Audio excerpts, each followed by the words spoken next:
What's up, fantasy managers? Welcome back to another episode of the First Pitch Podcast brought to you by PitcherList.com. My name is Jake Crumpler, and I'll be your host for this edition of the pod. You can follow me on socials at Jake Crumpler. You can find all of my work at CrumplerBaseball.com. Let's dive into everything baseball related from Sunday, July 12th. We'll start it off, as always, with the transactions, injuries, news, and notes from around the league, kicking things off with the bad news as starting pitcher Nick Lodolo was placed on the 15-day IL with a finger blister. The blister is back, which explains his issues in his last start. Lodolo missed the first month of the season with the same blister issue on his finger, and it prevented him from finding a rhythm when he finally did return. I would say if you have limited IL spots in fantasy, I'd probably be dropping Nick Lodolo at this point. Reliever Chase Petty was recalled from the minors in a corresponding move, but Rhett Lauder is likely to rejoin the rotation in the second half to replace Lodolo as a starting pitcher. Next, relief pitcher Chris Martin was placed on the 15-day IL with a shoulder impingement. Martin just cannot stay healthy. This is his third separate IL stint of the year. And when you get this late into your career, Martin, I think, is 40 years old, or 39, 40, or 41. He's around there. He's ancient for a baseball player. And at this point in his career, he just cannot stay healthy. I wouldn't be surprised if this is his last season in the majors. The corresponding move for Martin's IL placement is a little bit exciting as reliever Emiliano Teodo was recalled from the minors. He is the Rangers' number 17 prospect, according to MLB Pipeline, and he's been talked about as the Rangers' closer of the future for a few years now, even dating back to when he was a starting pitcher, because he doesn't have good control. And that always suggested, all right, Teodo's destined to be in the bullpen, but his stuff is so good that he's also destined to be a closer. And that's probably less likely now with the emergence of Jacob Latz this year. But Teodo looked awesome at AAA with a 3.76 ERA and a 28% strikeout rate. And that would be dope if he could only control his elite stuff, but he's had a 19% walk rate this year as well as last year. So Teodo is going to be somebody that comes up with incredible stuff, strikeout potential, but he will be battling himself from in every outing because he just cannot control his stuff. But there's certainly a lot of potential with Emiliano Teodo.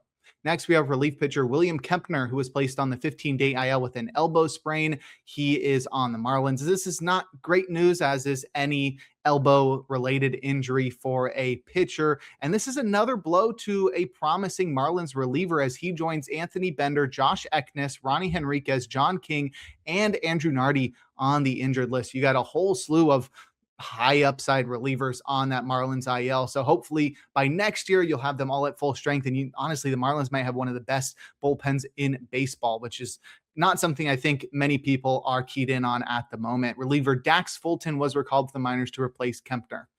And lastly, starting pitcher Zach Gallen was placed on the 15-day IL with elbow inflammation. Gallen has been one of the worst pitchers in the majors this year, recording a 6.34 ERA and a 1.56 whip with a meager 14% strikeout rate across 19 starts. And he took a step back last year with a 4.83 ERA, 1.26 whip, and a 22% strikeout rate. But that's not nearly as bad as what he's doing this year. So it makes sense that Gallen would be dealing with some sort of arm injury. And as with all elbow injuries, Gallen could be due for an extended absence. And considering his performance this year, I'm sure the Diamondbacks won't rush him back. With Gallen, Michael Soroka, and Ryan Nelson on the IL, the Arizona rotation is in shambles.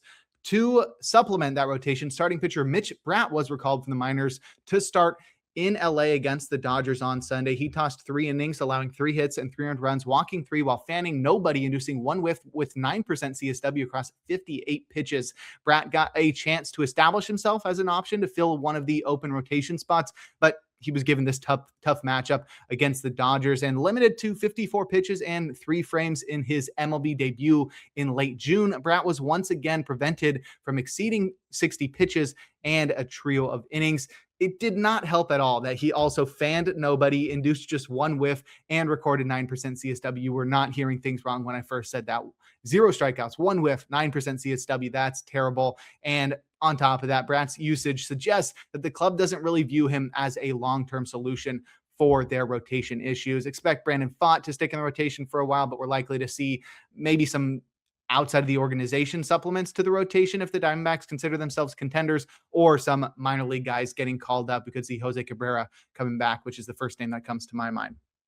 In terms of transactions, first baseman Abimelec Ortiz was recalled from the minors. He's the Nationals' number 25 prospect. And if you recognize the name, that's because he was part of the return from the Rangers in the Mackenzie Gore trade back in January. Ortiz is a 24-year-old left-handed batter. At AAA, he batted .235 with 16 homers and a 107 WRC plus, which doesn't sound very inspiring, but there's clear raw power with Abimelec Ortiz as he showcased a 116 mile per hour max exit velocity and a 14% barrel rate, which are both elite numbers if you can carry that over into the majors. Ortiz entered the lineup at DH and batted third in his MLB debut. So there seems to be some confidence from the Nationals in Ortiz, but he's likely to be limited against left-handed pitchers in a platoon at DH with Andres Chaparro. The power potential for Ortiz could be worth chasing in deep leagues, though. Reliever Matt Crook was designated for assignment in a corresponding move.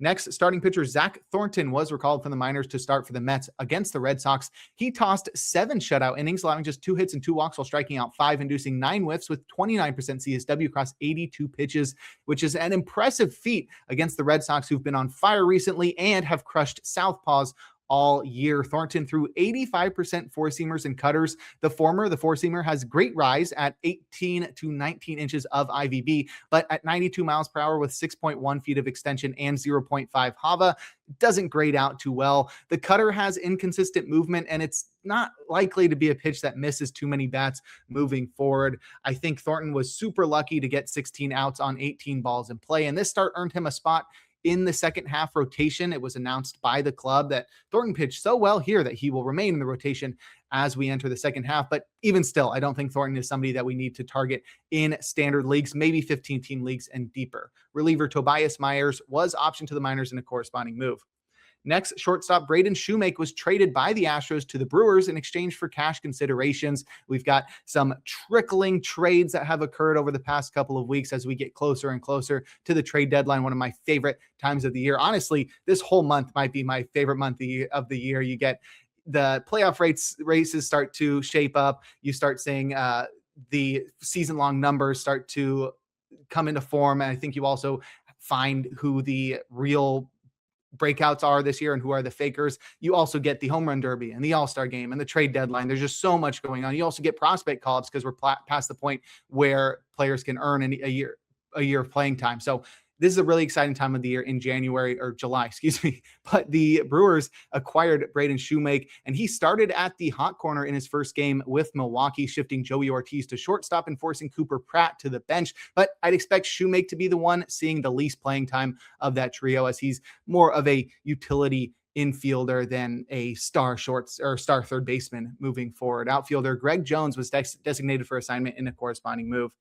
And lastly, starting pitcher Brian Bayo was recalled from the minors to pitch in bulk relief in Queens, tossing 4 1/3 innings, allowing 2 hits and 1 run, walking nobody while fanning 5. He induced 8 whiffs with 40% CSW across 55 pitches. And after struggling as a traditional starter prior to his demotion, I'm glad the Red Sox have come to their senses and sent Bayo out there after an opener. He leaned more heavily into sweepers and changeups, but until we see him with a longer leash, just 55 pitches and 4 1/3 innings here, we won't know if Bayo is truly fixed. For what it's worth, he did pitch to a 4.34 ERA in 4 minor league starts, which that doesn't really tell you much of anything, but that did come with a 27% strikeout rate and a 5% walk rate. That's a 22% strikeout minus walk rate. That's pretty impressive, and that suggests that Bayo might have figured something out. So we'll keep an eye on him in the second half. He should definitely contribute to this Red Sox rotation. And in terms of news, closing pitcher Ryan Helsley, who is currently out with elbow discomfort, he landed on the IL a little over a week ago. The news has come out that Helsley has no UCL ligament damage, just inflammation, so no surgery will be required for Ryan Helsley's elbow. However, he will not throw until August, so don't expect Helsley to return until the end of that month or in early September. So it's going to be a while until we see Ryan Helsley back with the Orioles. Expect Tyler Wells to be the guy to roster in that Baltimore bullpen. At the moment, we could see Rico Garcia reclaim that role that he held the first time Helsley spent time on the injured list. Now we can take a look at our notable performances from Sunday, a day in which we had a full slate of 15 games. We'll start it off with our hitters, leading off with third baseman Alex Bregman, who helped the Cubs to a win in Cincinnati, going 3 for 5 with 2 runs, a double, a home run, and 4 runs batted in. It was his 9th home run of the year, and it traveled 387 feet at 102 miles per hour. And that's now back-to-back games with a home run for Bregman. In his first year in Chicago, Bregman is in the midst of his first below league average offensive campaign of his career with a 93 WRC plus entering Sunday's action. So many of his underlying metrics suggest that he may continue to struggle as well. This is not just a blip of the poor first half. It's a poor first half, but it's not unlucky, I would say. From a StatCast perspective, Bregman's barrel rate is his lowest outside of the COVID-shortened 2020 campaign, and his expected WOBA is the lowest of his career, as well as his bat speed has fallen to a 3-year low, and that's just technically the lowest of his career because we didn't have bat speed prior to 2 years ago. So Bregman not swinging as hard, not hitting the ball as hard, and his xWOBA is not good. From a plate discipline perspective, he's striking out more than he has since his first full season back in 2017, and his zone contact is the lowest of his career. So he's not making as much contact, and he's whiffing more than ever. And then from a batted ball perspective, Bregman's hitting more ground balls than usual, and his pop-ups are at a career high rate. So that's clearly he's not having great launch angle. He's not impacting the ball, finding the sweet spot consistently. I don't think that all of this can be blamed on a change of scenery to a park that doesn't necessarily suit Bregman's pulled fly ball approach. He's clearly gotten worse. And other than track record, there's nothing to point to that suggests the second half will be much better. Maybe if somebody comes trying to buy low on Bregman, I would be willing to give him up, especially in standard leagues. He's much better in points leagues. Next, we have outfielder Braden Montgomery, who helped the White Sox to win against the A's, going 2 for 4 with a run, a home run, and 4 runs batted in. He's up to 3 homers now. The first one went, or the only one went 359 feet at 94 miles per hour. I'm so used to the multi-homer games, of which we had 0 on Sunday. But Montgomery earned a ton of attention after hitting a walk-off homer in his MLB debut about a month ago. It seemed to support his high prospect ranking, which not only stemmed from his 12th overall selection in the 2024 MLB draft, but it also an excellent slash line at AAA at just 23 years old. So high prospect ranking because of the high draft selection and his performance in the minors. And then that was completely supported, or it seemed as though it was completely supported by an impressive performance in his MLB debut. Now entering his first MLB All-Star break with 29 games under his belt, what does Montgomery look like, and does he deserve to be rostered in fantasy? Well, he hasn't hit the ball hard like he did in the minors with a 4% barrel rate. That is not great. And he hasn't displayed the underlying metrics that usually indicate impressive raw power, such as a high max exit velocity or a high average bat speed. He also hasn't displayed the plate discipline that was his standout skill in the minors, where Montgomery was walking like 15% of the time. That's down to around 8% so far in the majors, but he's traded his patient approach for one that prioritizes contact. That would be great if he wasn't hitting so many ground balls. He's had a near 60% ground ball rate, which is just impossible to deal with. You're not going to find success like that. You think about guys like Yandy Diaz and Vladimir Guerrero Jr., guys who just hit too many ground balls, or even Brian Hayes, and just failed to break out. Obviously, Vladdy finally broke out, Yandy broke out, but Hayes did not, because he was never able to lift the ball. Right now, Montgomery is looking like one of those guys who struggles to hit the ball in the air. Maikel Garcia is also in that group. I'm building a team of guys who couldn't hit the ball in the air, but finally figured it out. I think Montgomery, at his age and with the potential that he's displayed in the past, he's going to figure it out. But if this were just a 1-month outlier, I wouldn't put much stock into it. But Montgomery has run high ground ball rates throughout his time in the minors. It was only like a year and a half, so still small sample size, and there's obviously room for him to improve, room for him to finally start hitting the ball in the air like we've seen Vladdy and Yandy Diaz do. But he's going to need a couple of tweaks before he fully breaks out. And honestly, I think that's unlikely to occur this year. An unwillingness to steal is just the icing on the cake for a batter with a sub 700 OPS. And I'm okay rostering Montgomery in deep leagues with 5 outfielders, but he doesn't deserve a spot in standard leagues. Lastly, we have outfielder Jake McCarthy, who did all he could, but the Rockies lost in San Francisco. He went 1 for 3 with a run, a home run, an RBI, a walk, and a steal to complete the combo meal. It was his 10th home run and 15th stolen base of the season. The homer went 387 feet at 100 miles per hour. A cold April with limited playing time hid McCarthy's Colorado breakout. Since the beginning of May, he's been a top-tier fantasy contributor, batting .309 with all 10 of his homers and 8 stolen bases, as evidenced by a 50-point difference in his home road WRC+. This breakout has been completely driven by Coors, but McCarthy proved on Sunday that he doesn't need to be benched when he's on the road. The underlying metrics don't support the breakout in full, as McCarthy has never and doesn't hit the ball hard consistently at all, but he is swinging the bat faster, which suggests that he's got more raw power to tap into, and he's also hitting fewer ground balls than ever, which means more line drives and more fly balls that could end up over the fence. He is also being ultra aggressive at the plate, which I think is allowing him to maximize his speed and allowing him to maximize his contact ability, because I don't think he's somebody that you want getting deep into counts and whiffing and striking out a bunch. And it's working incredibly this year. This is usually a profile that I'll avoid in a fantasy draft. So like next offseason, I'm probably not going to be drafting Jake McCarthy, but it is one that I'll want to hold on to while everything is clicking in Coors. It's giving me a little bit of like Brenton Doyle. You had that one breakout. Obviously, we've seen McCarthy do more than Doyle's done throughout his career, but even McCarthy playing for the Diamondbacks was struggling to maintain his major league roster spot. So next year, probably not going to be drafting him, but for right now, I'm totally fine holding McCarthy. I don't want to sell high. I don't want to buy high. I don't want to, change anything up. I'm just going to hold on to McCarthy and be grateful that he's batting over 300 with 10 homers and 15 steals entering the All-Star break. But if you'd like a breakdown of other notable hitting performances from Sunday, check out the Daily Batters Box article over on PitcherList.com. Now we'll head to the mound and check out some notable starting pitching performances, opening with Zach Wheeler, who helped the Phillies to win in Detroit, tossing 6 shutout innings, allowing just 2 hits and 2 walks while striking out 10. He induced 19 whiffs with 32% CSW across 96 pitches, and Wheeler made one final first-half statement after being snubbed from the All-Star game. He fanned double-digit batters for the 3rd consecutive start, raising his season-long strikeout rate north of 30% to go with his 2.13 ERA and 0.89 whip, which look absolutely gorgeous next to his 10-1 record. That's insane. 10-1, near 2 ERA, sub 0.9 whip, and a 30% strikeout rate. Wheeler is looking like a peak again. This is peak Wheeler, which in my mind makes him the number 2 starter in baseball. He was my number 1 starter ahead of the 2025 campaign entering that season. I had him above Skeens and Skubal because of his track record.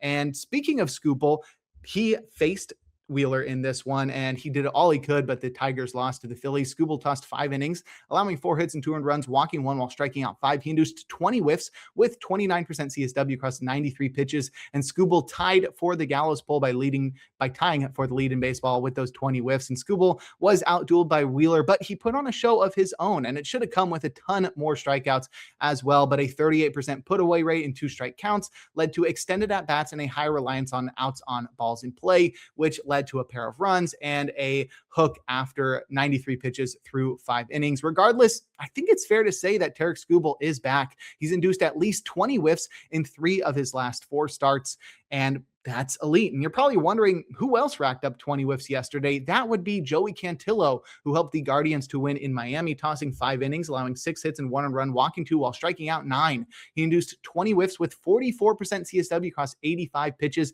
and he earned the golden goal by tying for the lead in whiffs for the gallows pole with those 20 whiffs, and he earned the King Cole by leading baseball with a 44% CSW. And this new look Joey Cantillo is dope. Since turning his fastball velocity up to 93 miles per hour, emphasizing curveballs, and incorporating a new cutter, Cantillo has truly broken out. In 6 starts since he started doing that, he's pitched to a 1.59 ERA with a 30% strikeout rate, averaging 15 whiffs and 36% CSW per start during that time. And what's cool about his start on Sunday is that all of those positive changes stuck around, and his signature changeup still led the way with 11 whiffs and 55% CSW, giving him plenty of weapons to dominate both left-handed and right-handed batters. All we need is for Cantillo to find some more efficiency so we can become a consistent quality start producer moving forward. Speaking of inefficiency, Shane Baz helped the Orioles to win against the Royals, tossing 4 2/3 innings, allowing 7 hits and 1 run, walking nobody while striking out 9. He induced 19 whiffs with 28% CSW across 104 pitches, and Baz carried over the exceptional command he had in his last start. He kept 4-seamers upstairs as they induced 7 whiffs, and he could have had more if not for 15 foul balls off the heater. Baz also dotted curveballs low and glove side for 6 whiffs and 36% CSW, as well as avoiding the heart of the zone with sinkers and cutters while keeping most of his changeups low and arm side. This command should propel Baz to more success than we've seen. It was a very poor quality start with just 3 strikeouts in his last start. And while this one came with 9 strikeouts via 19 whiffs, Baz failed to complete the 5th frame. I'm willing to blame the ridiculous 538 BABIP he was forced to deal with and the focus on getting strikeouts for his inefficiency and his failure to complete the 5th. I'm also willing to say that entering the All-Star break, this is the most confident I felt in Baz all year. Let's hope he can carry over the feel for his arsenal into the second half. But if you'd like a breakdown of every single start from Sunday, give the Plus Pitch podcast a listen and check out Nick's daily SP roundup over on pitcherlist.com. Now we'll head to the bullpen and check out the relievers that got saves and the closers that pitched outside of save situations or blew their saves. Starting with the former, Paul Blackburn had a perfect 6-out save, his first of the year, as David Bednar was unavailable after pitching on back-to-back days. Jacob Webb got the final 2 outs of the game for his 5th save. Garrett Whitlock recorded his 2nd save with a perfect 10th. Aroldis Chapman pitched a scoreless 9th in a tie game to earn his first win. Andrew Morris pitched a scoreless 6-out save, his 3rd of the year. I have no idea where Yoendrys Gomez was in this one for the Twins, but maybe they're resting him heading into the All-Star break. Raisel Iglesias recorded his 19th save with a perfect 9th. Paul Sewald also pitched a perfect 9th for his 22nd save, and Mason Miller recorded his National League leading 25th save with a perfect 9th. And in terms of closers to pitch outside of save situations or blow their saves, Devin Williams allowed 2 runs, one of which was earned to blow his 3rd save. The Mets would go on to lose in 10 innings. Andres Munoz pitched a hitless 9th, up by 6. He hadn't pitched since last Tuesday, so this was likely a maintenance outing entering the All-Star break for Andres Munoz. Pete Fairbanks served up a solo shot pitching the 9th, up by 4 after the Marlins added on an insurance run in the top half to ruin Fairbanks' save chance. Cade Smith served up a solo shot pitching the 9th, down by 3. Jacob Latz pitched the 9th in a tie game, entered his 2nd win when the Rangers walked it off against Josh Hader, who allowed 3 hits and a run to take his first loss. And lastly, Tanner Scott pitched a perfect 8th, down by 1. But if you'd like more information on relief pitchers, check out Rick Graham's daily articles over on pitcherlist.com. And before we look forward to today's action, we're going to take a quick break. Now we'll look forward to Monday, July 13th, where we'll have a empty slate of no games, and that's because we are entering the All-Star break. Luckily, Monday is one of my favorite days of the year. We got the home run derby in Citizens Bank Park. The field is set. I'm going to run through it because that's really all we have to look forward to. It's the All-Star game on Tuesday, and then we get a day of break on Wednesday and just one game on Thursday before we return to action on Friday. So we're going to have no podcast for the next few days. Carson will be back with you on Thursday, but right now we can focus on the home run derby. Kyle Schwarber is the home run leader in baseball this year, and it's awesome to say that he is in the home run derby. 32 home runs for Kyle Schwarber this year. We'll also see Ben Rice with 29 home runs on the season. Junior Caminero, who's been incredible over the last month, he's up to 28 home runs. Jordan Walker will be in it as well. He's got 22 home runs. Wilson Contreras at 20 homers is in it as well. Bryce Harper in Citizens Bank Park. We got 2 Phillies, both Schwarber and Harper. Harper's got 20 homers, and Munetaka Murakami was the last entrant. He's got 20 homers. And then the lowest home run total, but maybe the most raw power, Jack Caglione is in it, 15 home runs on the year. I'm really excited for this field. You have some very well-known names in Harper and Schwarber that are going to be, I don't want to say there for the casual fans, but it's cool that they are on the Phillies. They're playing at home. Schwarber is the major league home run leader. That's awesome. Harper's won a home run derby before for his home team when he won it for the Nationals a few years ago. So I think the Schwarber Harper story is cool. Ben Rice is having just an incredible breakout year, which is key for the Yankees and also maybe key for MLB as they want the Yankees to be good. But with Aaron Judge out, Giancarlo Stanton injured, Ben Rice is that big bopper that the Bronx Bombers need. And he's been incredible this year. I cannot believe he's at 29 home runs. So it's going to be exciting to see what he can do as well. Junior Caminero, I think, is a very exciting one. I'm pretty sure he was in it last year, if I remember correctly. Maybe I'm wrong. I think I do remember because I remember there was a viral clip of him on the stage. I don't remember what it was, but I remember him coming up from the bottom of the stage and then coming, like, emerging from the top. It'll be interesting to see a guy with braces maybe winning the home run derby. That would be super cool. But Caminero's looking like one of the premier power threats in baseball recently. Jordan Walker has had this incredible breakout this year, which frustrates me because I traded him in my home league back in May, thinking that I was, being really smart, getting ahead of the game, but that is not the case. He's just continued to do super well. So I'm excited to see what he can do to show off his raw power. Wilson Contreras is having one of the best offensive seasons of his career. This one, he's probably the guy I'm least excited about, especially after all the chaos he created over the past couple of weeks when he was sort of arguing with everybody, trying to pick a bunch of fights. And he was honestly on the receiving end of some guys doing some out-of-pocket stuff. But Wilson Contreras, he'll be there. And I would be surprised if he won, just considering he's not exciting. Munetaka Murakami, though, he is exciting. And I'm glad he returned to health just in time to be able to perform in this event. I think he would have been near 30 home runs at this point if he hadn't missed the last month with a hamstring strain. But Murakami has incredible power, and that's going to be a lot of fun. And then Caglione, he hits the ball as hard as anyone. He hits it as far as anyone. He's going to be, I think he's the youngest player in this field. Jordan Walker is really young as well. Jordan Walker, Caminero is really young too. I should have done more research on ages of these players, but regardless, Caglione is the least experienced of this group. This is his first full season, least experienced in the majors, that is, because Murakami is in his rookie season as well. But Caglione honestly excites me the most just because